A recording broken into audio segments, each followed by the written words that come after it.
Recently, I stirred the pot a little bit and awakened a dead subreddit.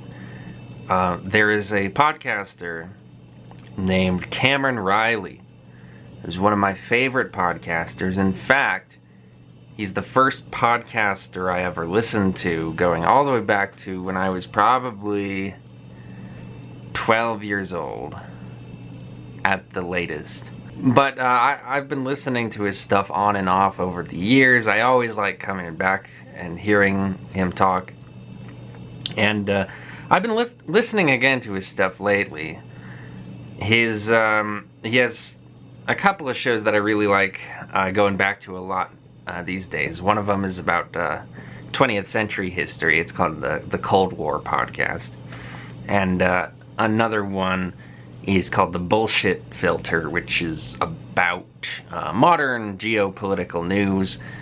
Talked about from a perspective of trying to kind of untangle it from a lot of the sort of American perspective that tends to poison the well. For years now, I've really liked his style. I like his sense of humor. I like his intelligence. I like his takes. He did an interesting, one of his earliest things that he did in the Cold War podcast was a discussion of the meeting that was had at Yalta in 1945.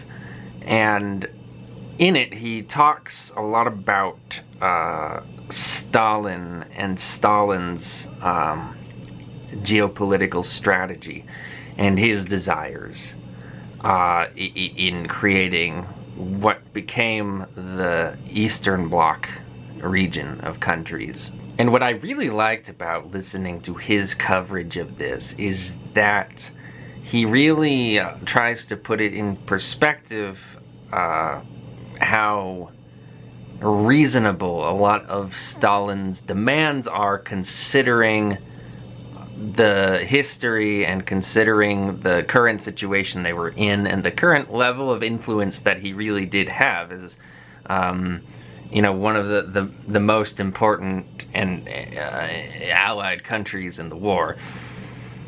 Certainly had a way more important position than France. And when you look at how Stalin, his country was invaded by the Germans during World War I, and then it was invaded again by the Americans and the British and the French after World War I. Then he read Mein Kampf and realized that Hitler would invade Russia at some point, and so he, at breakneck speed, tried to mobilize the country in a way and industrialize the country and prepare it for the next war. He did that little agreement with Germany in order to divide up Poland, also giving him more of a buffer zone before, the inevitable attack that he knew would happen because he read Hitler's book, doing everything he could to delay it for long enough so that he had more time to prepare for the war. And then he's in a situation near the end of the war where he has enough power and influence to decide a lot of the terms. He would have been totally moronic to not want a sphere of influence that could act as a buffer zone in case of another attack. Because of course at this time, an attack from the West was just something like it had already happened 3 times in his lifetime. I mean, it was like guaranteed almost to happen in the future. He didn't know what the situation would look like in 10, 20, 30, 40 years. It made sense to prepare in that way. It just was the most sensible thing to do. So even, if you strip away any kind of communism out of it and just look at the historical situation with Russia it's very clear what the security concern was and why it made sense for him to do what he did. And also, he was in a position where he could do what he did because he had the power in the negotiation, and nobody could really stop him. Then about 6 years later, Vladimir Putin invades Ukraine, and I am back to listening to the bullshit filter. I want to hear what he has to say about stuff, and he's giving some interesting points that are reminding me a lot of the stuff he said about Stalin in the past. Cameron Reilly's take on Ukraine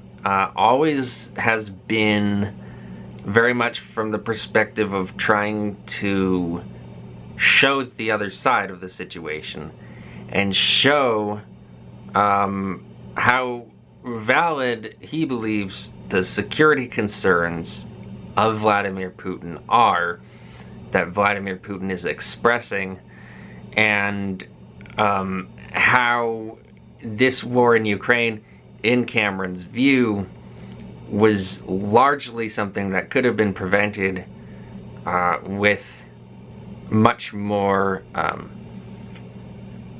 understanding and responsiveness, serious responsiveness toward those security concerns from NATO. These are concerns that Putin himself has brought up and served as justification for his invasion of Crimea, and then later his invasion of Ukraine. And I remember listening to these episodes and thinking that Cameron had a compelling point through all of it, that he was not trying to do apologetics, run apologetics for Putin in the sense that he was trying to give a valid reason for the war's commencement. I understood that what he was trying to do was show that there was more than one side to the situation. However, then I started learning a little bit more about Vladimir Putin, or Vladimir, I guess is how it's actually pronounced. Putin as well. I'm gonna stick with Putin. I learned about stuff like Putin's interest and promotion of the work of Ivan Ilyin, a very curious, very far-right writer from the 20th century, and other people whom Putin has a fascination with, like Tsar Alexander III, and of course Stalin himself, whom Putin has said good things about. People who make you kind of wonder, well, what's the deal here? Why are these people so interesting to him? And then recently, as I've been listening to his stuff lately, I found he had done this last year another episode of the Bullshit Filter, this time without his usual partner Ray Harris, with a different guy who was actually his partner on his first ever history podcast, The Napoleon Show. This is a Napoleon expert,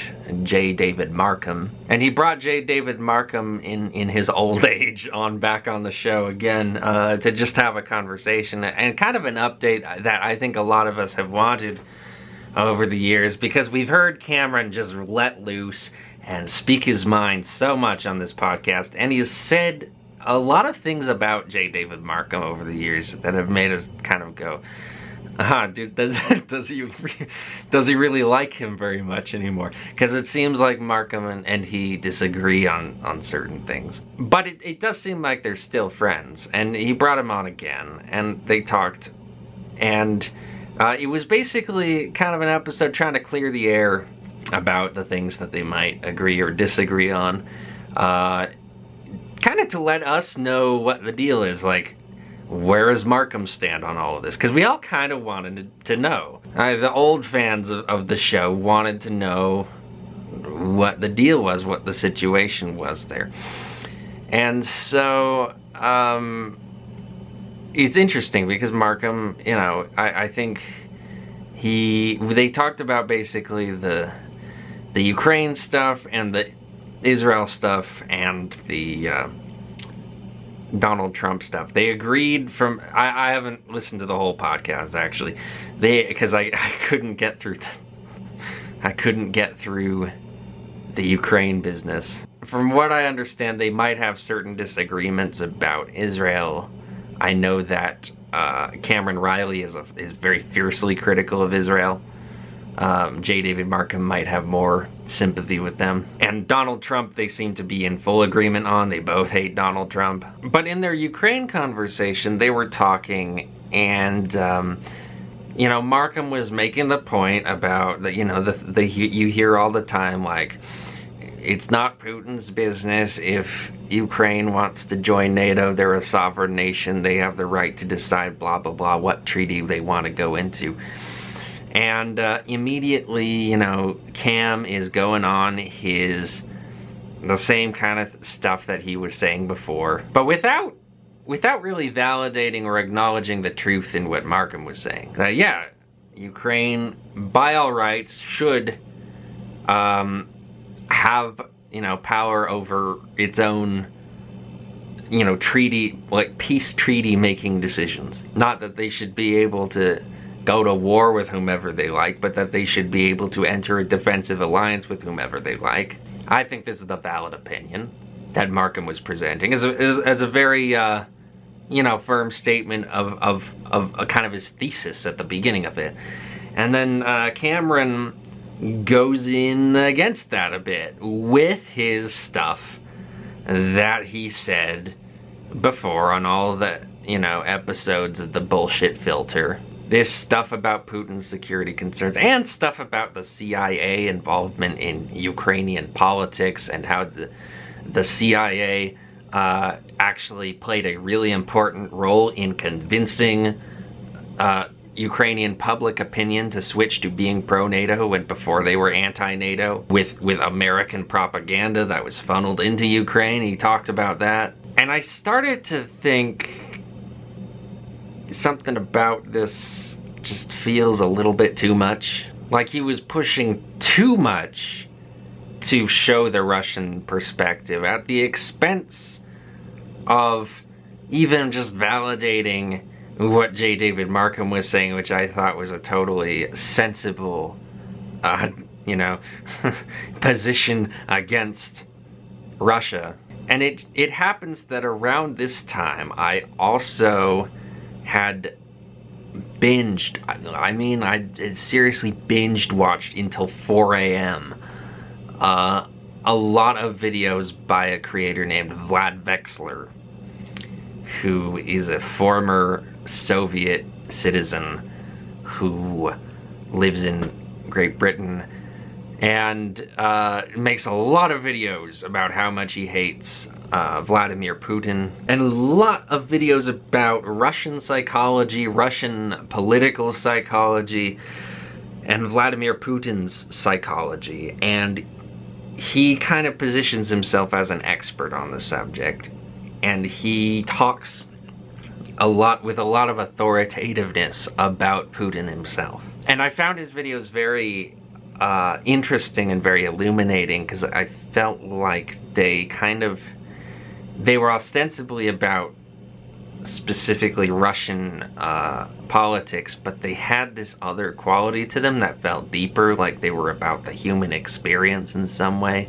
I would recommend watching his videos if you haven't. But being exposed to all of this information about Putin and perspective and spin, you might call it, about Putin, I was very kind of attuned to this stuff. And so when I heard Cameron harping on these points again, it really kind of bugged me a bit, especially after, you know, learning about all of the really Nazi-esque rhetoric that Putin has pushed about the war in Ukraine, reducing the situation to a matter of security and validating Putin's perspective on that without seemingly any kind of incredulity toward it, seemed just a little bit misguided. And it almost seemed like it was preventing Cameron from having the kind of well-rounded analysis that I like to hear from him. So what did I do? I posted on Reddit about it, of course. I found that he has a subreddit, a very dead subreddit called Cam and Ray. And so I didn't expect anyone to really pay attention, maybe a couple people to take note of what I was saying. But I thought I'd post there to see if anyone else kind of felt the same way I did about it. And so, yeah, here's what I said. There's a post titled Cam's View on Ukraine. I said, I really like Cameron Reilly, but I just find myself so puzzled by his Ukraine rhetoric because he seems to always feel the need to push back against the anti-Russian narrative so hard that I wonder exactly what he's trying to accomplish.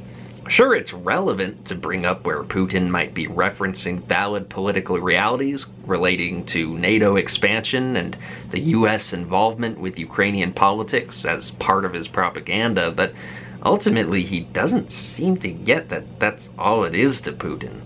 Propaganda. No matter how many people try to tell him that Putin doesn't actually believe that NATO wants to invade Russia, he seems very incredulous, and yet I'm sitting here feeling very incredulous of Putin's position. Because while the information Cam provides is relevant, it's not enough really to make his position seem sympathetic in any way, and yet he provides it like it practically levels the morality of the conflict and turns it into a proxy war of pure interests. Then when you look at all the other insane Nazi shit that Putin says about Ukraine, I'm just wondering why Cameron feels this compulsive need to cradle Putin's balls 24/7. It just feels like anti-imperialist contrarianism, something I've noticed from other left-wing voices, and which I'm not necessarily the biggest hater of, but it still kind of bugs me because it just noticeably downgrades the quality of some of Cam's analysis and makes it feel like he's stuck in a rut over this bizarre hang-up. So that was kind of how I felt about it. I just wanted to bring it up and see if anyone had anything to say about it. Maybe if someone got what I was talking about related to that experience, or even if someone had other relevant points that could push back against that. I just wanted to open up that conversation.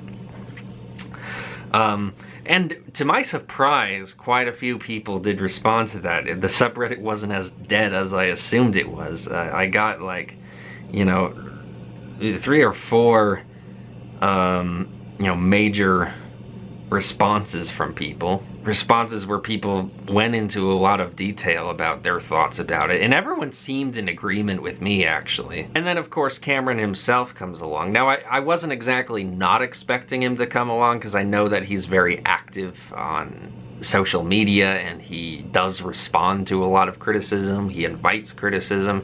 He will talk about his his people he's had spats with on the internet. He'll talk about them on the next episode, and like there's one guy who became like famous from that, where Cam would bring him up all the time, and he even like created a rule about this one guy, like, if you're gonna say something, like, do your research and then say it. Like, that's the rule of this character who we talked to, because this is a guy who like pushed back virulently against him at one point, and then Cam was like, actually, like, do your research, it's this way, and then he was like, oh yeah, I did my research and now I agree with you, yeah, I was wrong. And he's like, so he named this whole rule after this guy, like, if you're gonna say something, do your research first and then say it.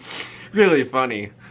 So I knew that that there was a chance that he would see this, and of course he did, and he was actually very active in responding to this thread. A user named Forgotten says, I agree that Cam's conclusions seem to come across as Putin apologist's position.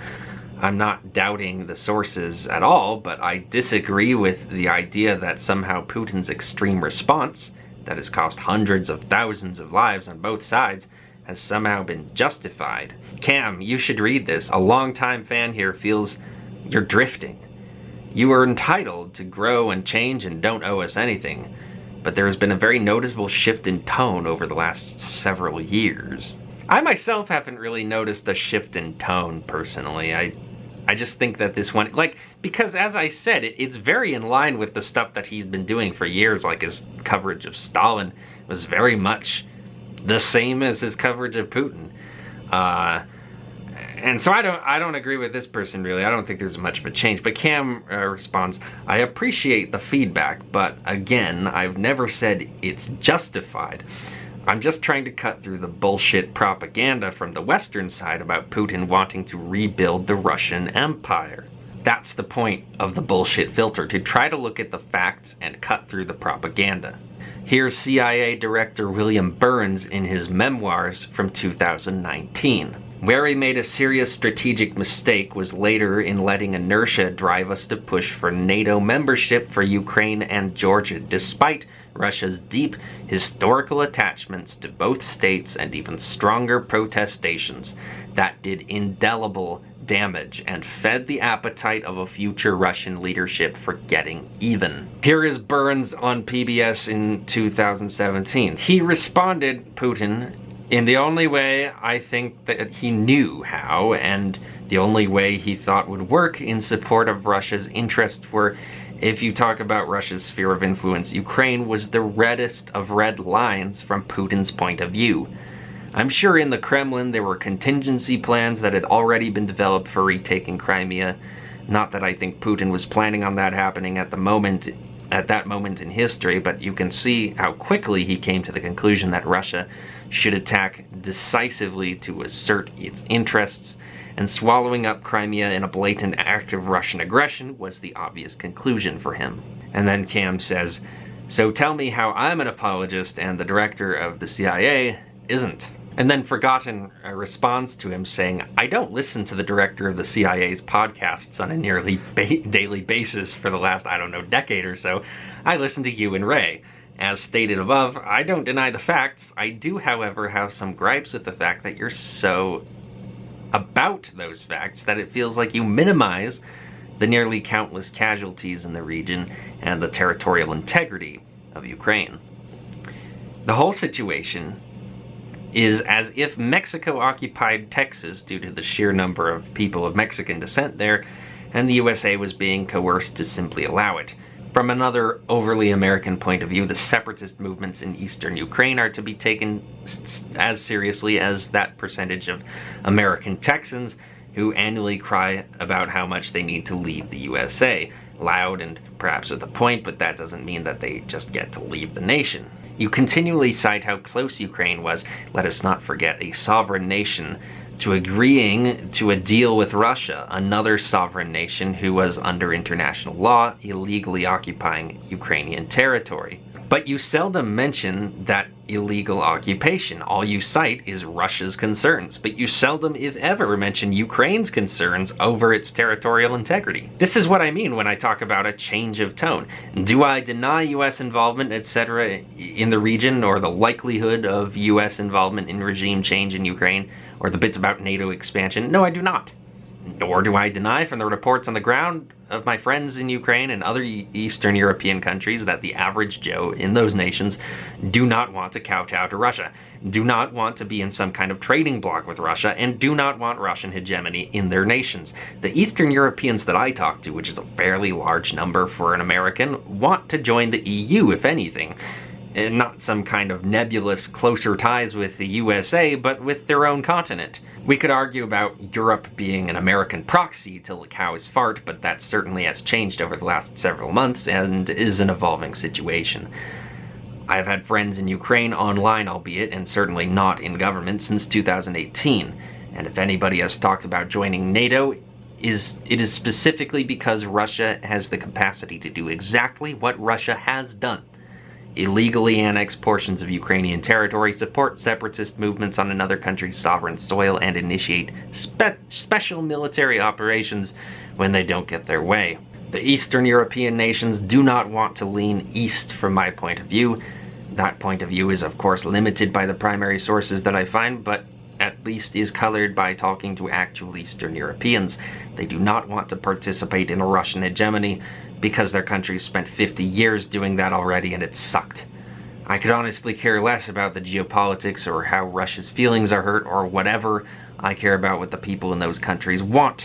To which Cam replied, I don't think I've ever tried to minimize the nearly countless casualties in the region and the territorial integrity of Ukraine. I've said all along, it's a fucking tragedy. I have friends in Ukraine. I know what the war has done to their lives. The genocide in Gaza, fully supported by the United States, is another fucking tragedy. The current preemptive bombing of Iran by Israel, fully supported by the United States, is another fucking tragedy. I should think those things are self-evident. My goal is to understand why these things happen, not to state the bleeding obvious. What led to these tragedies? How could they have been avoided? How can they be resolved as quickly as possible? These are the questions I'm more interested in. Your Denmark-Greenland analogy is fine. Yeah, he edited with a Denmark-Greenland analogy. But the United States has been exerting its will over weaker countries since the 19th century. We have plenty of examples to work with. My basic position on Russia and the United States and all the other major powers is best summed up by Mearsheimer. The structure of the international system is defined by 5 assumptions about how the world is organized that have some basis in fact. 1. States are key actors in world politics and they operate in an anarchic system. 2. Great powers invariably have some offensive military capability. 3. States can never be certain whether other states have hostile intentions toward them. 4. Great powers place a high premium on survival. And 5. States are rational actors who are reasonably effective at designing strategies that maximize their chances of survival. I'm a geopolitical realist. I don't believe Putin is insane. I don't believe Putin wants to take over the world. I don't think Putin is a Bond villain. I don't believe the world is made up of good guys and bad guys, heroes and villains. I think the world is made up mostly of rational actors who are acting in what they believe are their best interests. Believing that doesn't make me an apologist, it makes me a realist. And he mentions again this idea that Putin is a rational actor. In another response to another person saying, I don't buy the "oh, Putin is just an insane madman who wants to rebuild the Russian Empire" narrative. I believe he's a rational actor with rational concerns, and if we don't treat him that way, we're just being naive and getting suckered by US propaganda. Which is interesting because of how much Vlad Vexler goes against this idea, and how much Vlad Vexler pushes a narrative that not only is Putin's philosophy irrational, and he can point to examples of Putin explicitly promoting irrational philosophy from people like Ivan Ilyin. Philosophy that is not, by the way, subjectively irrational. It's not like, oh, in my opinion, it's irrational. It rejects rationalism as philosophy. And also, not only that, Vlad Vexler also goes to great pains to talk about Putin's mental decline. And especially, he believes, and it is his narrative that he pushes, that Putin experienced a weird kind of isolation during the lockdown of 2020, where he kind of went crazier and became more in his own thoughts. Because he just wasn't talking to very many people at the time. And Vexler believes that this isolation led him to radicalizing even further from his already quite radicalized position, to the point where he was ready to take the plunge and do what he did. So that's interesting to me, that we have a very clear delineation on the level of psychology between what Cameron is pushing and what Vexler is pushing. But we get another response from Forgotten, and this is actually the last response in this thread between these two. Cameron doesn't respond to Forgotten's comment here. He says, going straight to the facts here, for as much as you like to talk about American actions that resulted in the revolutions in Ukraine and other former Iron Curtain countries, it is not that USA waved its hand and magically there were revolutions. The USA lent support to existing movements that already did not want the Russia-aligned governments in power. And, judging by the size of those movements and the polling after the fact, it was not a minority of the population. The United States did not create these movements out of whole cloth. For as much as the USA screwed around with this, I'd wager Russia did as well in ensuring that their guys ended up in charge in Ukraine in the first place. I don't really care how Russia feels about the fact that its former satellite nations don't want to be in a hegemonistic relationship with it. Seems to me like nobody but Belarus does, and I would like to see ground-level polling over this. Russia is not entitled to some special relationship with its former imperial territory.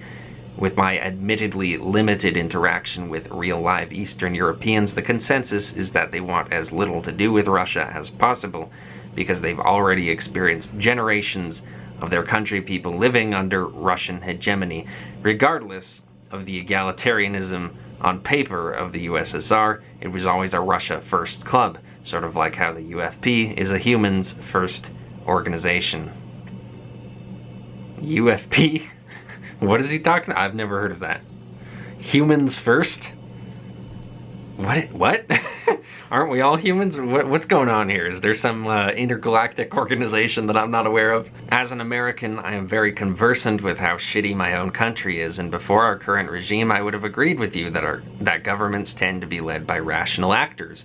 I can quote countless atrocities performed by my government over the last 250 years or so. All countries are dirtbags, in my opinion, and to quote, as long as flags fly above us, no one's really free. But I am not trying to get lost in the weeds of Russia bad, USA good, herder, especially as the situation is not that black and white. We here in this thread have all been listening for as long as you guys have been putting material out.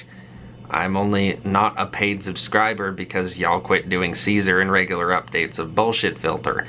I don't think any of us question any of these facts, or honestly even you and Ray's interpretation of the facts. I feel like a lot of us are questioning your emphasis. Exactly, emphasis. That's really what I was getting to, and I like the fact that this person really used that word. Quoting someone else in the thread who put their argument much more succinctly than I did, this is what you sound like to your listeners when so much emphasis is placed on all of the machinations behind the scenes by USA or European countries, and what to me sounds like zero emphasis on the native-born independence movements in former Warsaw Pact nations to get the fuck out of under Russia's thumb. I care much more about the people on the ground than I do about how Russia feels in its place in the world since their invasion of Afghanistan. Now, I personally didn't respond to Cam. Cam didn't really address me specifically in any of this. I think he left some other comments in the post that, you know, maybe you could interpret as being addressed to me, but I think they were more addressed to the general community of people talking about him. But there you see Cam's perspective, and you see the perspective of these other people. And I do like what he said, that up until recently, up until the recent regime, I did, in my country, I did think that countries were normally governed by rational actors. And that's the thing, there's a big assumption there at play that countries are ruled by rational actors, but that's not really true. But then, to cap it all off, to top it all off, Cameron brings up my Reddit post. I just want to start this week's show of the Bullshit Filter by thanking all of the people on our subreddit, the Cam and Ray subreddit, who called me a Putin apologist a few weeks ago. Oh yeah, here we go. And there's this big long thread with everyone's going, yeah, Cam's a Putin apologist. No. Gee. Look, for those people, like, God bless you for having the balls to tell me you don't like what I'm doing. Look, fair enough. Yeah. But as I said to them, and I've said on this show and all of our shows, how many times you've heard me say this, but if you don't like my facts or the facts I present, tell me why they're incorrect. If you don't like my interpretation of the facts, again, tell me why they're incorrect. If you can't do either of those things, This person. then you're just saying you don't like the reality of the situation. And I get that. I really do. It's a bad There's situation. a lot not to like. I don't like the reality of the situation. Right. But don't blame me if you don't like the reality of the situation. I'm just the narrator. I didn't make it. I'm just trying to explain what's happening, why I think it's happening. I didn't invent it. And just for the record, because apparently I haven't said this enough, yes, the invasion of Ukraine is a horrible tragedy. It's a horrible tragedy on both sides, for the Russian soldiers that have to go there that are getting killed, for the Ukrainians that are fighting, or civilians getting killed, houses getting bombed. I have Ukrainian friends that have been directly implicated, and it's horrible for them. And yes, Putin is probably a very bad man, but I think countries should be able to decide whether or not they want to be part of NATO or any other organization. I also think unicorns are real and that I have Jedi powers. I knew it. But nobody in the real world believes those things exist. Right. And if you do, you're being naive. People say, Ukraine should have the... Yeah, sure. In a fantasy world, or smaller countries don't get pushed around by bigger countries all the time. But in the real world, they do. And in the real world, the only time you hear any politician of a major power say that smaller countries should be able to do whatever the fuck they want is when they're on the side of a particular smaller country that's getting pushed around by a different major power. Right. When they want to push around a smaller country, like the US does all the time. The example I keep using, I've talked about on the show, but in 2022, when in the early stages of the Ukraine situation, the Solomon Islands indicated they were going to allow China to build a base on their islands. Right.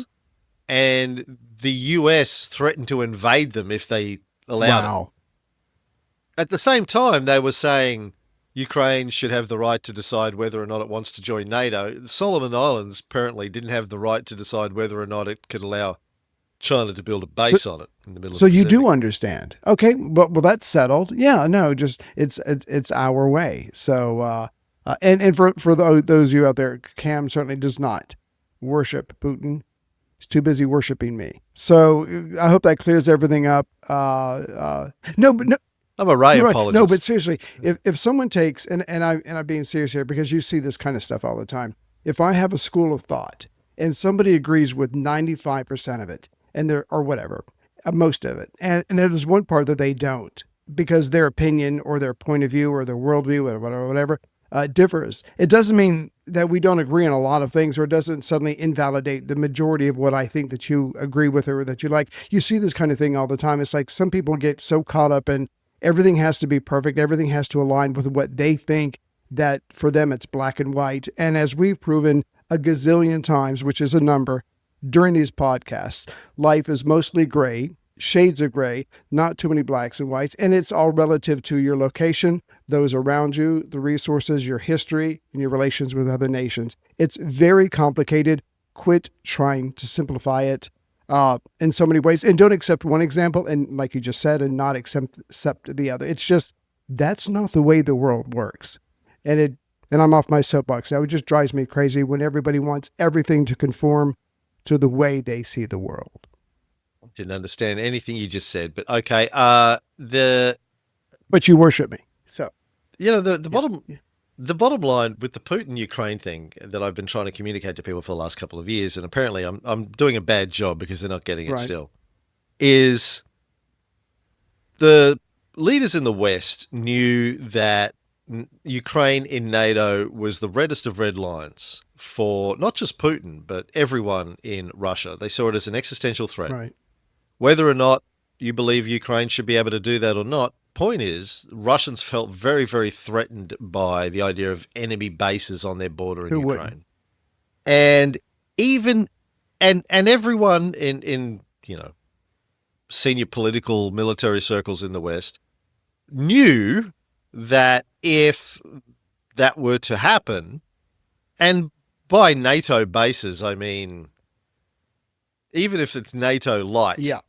even if you're putting military bases or weapons and troops, etc., that even if Ukraine isn't officially yet part of NATO, but you're putting enemy bases on the border and in advanced preparation for that, that's going to be an issue. It's a security issue for Russia.